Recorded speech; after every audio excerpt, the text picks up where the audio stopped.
Urdu academy chairman Shubli గారికి, అదేవిధంగా మన అందరి ప్రియతమ నాయకులు, మన అందరికీ కావాల్సిన వ్యక్తి మన ఎమ్మెల్యే కందుకుంట వెంకటప్రసాద్ గారికి, అదేవిధంగా మన అన్న అంటే పాప అన్న ఇంతకుముందు కూడా మాకందరికీ ఎమ్మెల్యేగా ఉన్నారు, మాజీ ఎమ్మెల్యే గారు పాప అన్న గారికి, అదేవిధంగా మన పవన్ కుమార్ గారికి, అదేవిధంగా ఇక్కడ తయారు పైన కూర్చున్న అందరికీ పేరు షాదర్ ఖాన్ గారికి, నాకు తెలియదు, మన బాపతి గారికి, ఇక్కడ ఉన్న వాళ్ళందరికీ పేరు పేరున నమస్కారాలు తెలియజేస్తున్నాను. వేదిక కింద కూర్చున్న మన సహోదరులు సహోదరులను కూడా నేను ప్రత్యేకంగా ధన్యవాదాలు అర్పిస్తున్నాను. పత్రికా విలేకరులు కూడా అదేవిధంగా నమస్కారాలు తెలియజేస్తున్నాను.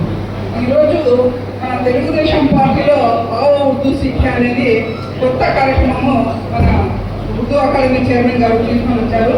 అయితే దీనికి అంతటికీ కారణం మన ముఖ్యమంత్రి నారా చంద్రబాబు నాయుడు గారు.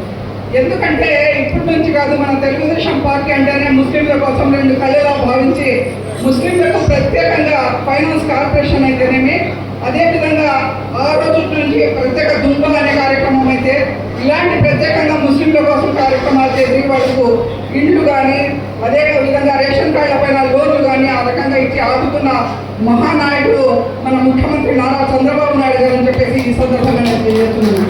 ఇప్పుడు మళ్ళీ టీచర్ గారు చెప్పారు, ఏమని చెప్పారంటే 97లో ఉర్దూ డిఎస్సి తీసుకొని వచ్చి ఈరోజు మన ముస్లిం సహోదరుల ఇళ్లలో 10 చదివి టీటీసీ చేసిన వారికి ప్రత్యేకంగా వాళ్ళకు టీచర్ ఉద్యోగాలు వచ్చాయి.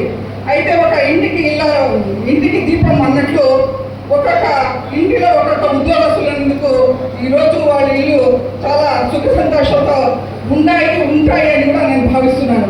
అదేవిధంగా ఆ రోజు ఉమ్మడి ఆంధ్రప్రదేశ్లో ఉర్దూని రెండో భాష చేసి ఆ కింద కూడా మన తెలుగుదేశం పార్టీ మన ముఖ్యమంత్రి నారా చంద్రబాబు నాయుడు గారు అని చెప్పేసి ఈ సందర్భంగా చేస్తున్నాను. ఈరోజు ఉర్దూ సిక్కు అంటే ఉర్దూకి అంత ప్రత్యేకత లేదు. ముందు డిఎస్సి ఇచ్చిన తర్వాతనే ఉర్దూకి ఒక ప్రత్యేకత వచ్చింది. ఉర్దూ చదువుకోవాలంటే ఎక్కడ ఒక మద్రసా పెట్టుకోవడం, లేదంటే ఏదో ఒక మహిళ బి అని చెప్పేసి వాళ్ళు కూర్చొని ఆడపిల్లలు కానీ మగపిల్లలు కానీ చదివించేవాళ్ళు. ఉర్దూ చదివితే ఏమొస్తాయి, ఉద్యోగం రావు అనేవాళ్ళు. కాబట్టి ఈ కాన్వెంట్లలో ఈ స్కూళ్ళలో చదివి ఉర్దూ ఏదో మన సాంప్రదాయబద్ధంగా 5 పూట్ల నమాజ్ చదువుకోవాలి, ఖురాన్ చదువుకోవాలి అనే మన మత విశ్వాసాలను బట్టి ఉర్దూ నేర్చుకునేవారు. ఈరోజు అర్థంగా లేకుండా కాలేజీలోని ఒక సెక్షన్ పెట్టి ఉర్దూని ప్రత్యేకంగా ఉర్దూ చదివే వాళ్ళకు రెండో భాషగా ఉర్దూ తీసుకొని ఈరోజు చదవచ్చు. ఉర్దూ చదువుకునే వాళ్ళకు ఉద్యోగాలు రావడానికి కానీ డిఎస్సి పెట్టి ఆ రోజు ఉద్యోగాలు కల్పించడమే కాకుండా ఈరోజు బిఏలు ఎంఏలు చదవడానికి కానీ ఈరోజు అబ్దుల్ కలాం ఆజాద్ అని చెప్పేసి పెద్ద యూనివర్సిటీ పెట్టారు.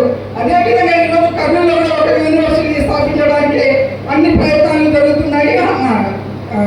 యూనివర్సిటీ ఆడ ఒక యూనివర్సిటీ వచ్చింది. అదేవిధంగా మన పిల్లలు చదువుకోవడానికి ఈరోజు ఐఏఎస్ కానీ ఐపీఎస్ కానీ చదవాలంటే వాళ్ళకు ఫ్రీ కోచింగ్ ఇవ్వడం అయితేనండి, విదేశీ విద్యకు వాళ్ళు వెళ్తామంటే వాళ్ళకు ప్రత్యేకంగా బ్యాంకు లోన్లు కానీ వాళ్ళకి ఇచ్చి ఆదుకుంటున్న ప్రభుత్వం ఏకైక ప్రభుత్వం మన తెలుగుదేశం పార్టీ ప్రభుత్వం అని చెప్పేసి తెలియజేస్తున్నాను. అదేవిధంగా మన ముఖ్యమంత్రి నారా చంద్రబాబు నాయుడు గారు అని చెప్పేస్తున్నాను. అదేవిధంగా లోకేష్ బాబు గారు ఆ రోజు పాదయాత్రలో చెప్పిన విధంగా ముస్లింలకు నేను అండగా ఉంటాను, ఎక్కడ ఎలాంటి అవాంఛనీయ సంఘటనలు జరగనివ్వనని చెప్పి ఆ రోజు వైసీపీ ప్రభుత్వంలో ముస్లింల పైన ఎన్నో దుర్ఘటనలు జరిగాయి. ఆస్తులు తీసుకున్నారు, ప్రాణ నష్టం జరిగింది, ఆత్మహత్యలు చేసుకున్నారు, ఆడబిడ్డల పైన అత్యాచారాలు జరిగినాయి. అన్నిటికీ రూము ఆపి ఈరోజు మన లోకేష్ బాబు గారు అందరికీ నేను ఉన్నాను అని చెప్పేసి ఎక్కడ విదేశాల్లో మహిళలు రాలేకపోయి అన్నా నేను ఇక్కడ ఇరుక్కున్నామన్నా కానీ వాళ్ళకు బాగా లక్షణంగా వాళ్ళకు ఇక్కడికి ఇండియాకి పిలిపించుకొని అంత సహాయ సహకారాలు నేను ఉన్నాను అనేది తెలియజేస్తున్నారంటే మన భవిష్యత్తుకు కాబోయే నాయకుడు నారా లోకేష్ బాబు గారు అని చెప్పేసి తెలుగుదేశం పార్టీలోని ముస్లింలకు ఒక ఏదైనా కానీ సంక్షేమ కార్యక్రమాలైనా కానీ అభివృద్ధి కానీ జరుగుతుండేది అని చెప్పేసి ముస్లింలు ఇది కూడా గుర్తు పెట్టుకోవాలి. ఈ రోజు మనకు చదువుకోవడానికే కాదు, ఉండడానికే కాదు, ప్రతి ఒక్క విషయంలో మేము ఉన్నామని చెప్పేసి ప్రభుత్వ సహాయ సహకారాలు అందిస్తా ఉంది. ఎప్పుడు మేము కృతజ్ఞత వాళ్ళకు ఉన్నప్పటికీ ఉందామని చెప్పేసి ఈ సందర్భంగా మీ అందరి తరఫున నేను తెలియజేస్తున్నాను. ఈ అవకాశం ఇచ్చిన వారికి ధన్యవాదాలు.